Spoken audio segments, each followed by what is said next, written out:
Классташтарым, барыңарга ийгилик.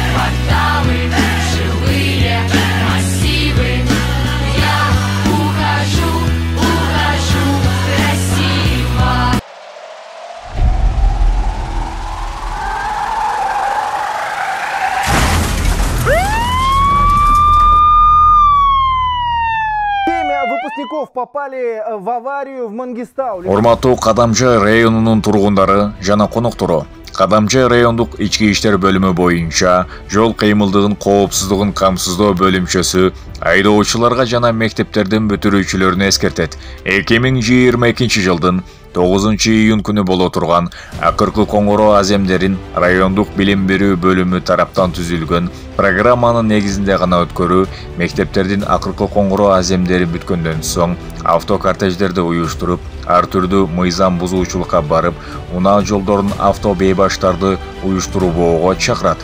Урматтуу бүтүрүүчүлөр, сиздердин келечегиңиздер алдыда. Мындан аркы коомго кереги тийген, мамлекетибиздин желегин желбиреткен жаштар силерсиңер. Ошондуктан бир күндүк акыркы коңгуроо күнү кимдир бирөөнүн өмүрүн акыркы күнү болуп калбасын.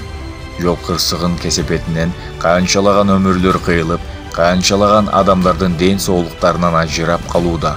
Келиңиздер, сиздердин жол кырсыктарын алдын алууда коомго салымыңыздарды кошуңуздар.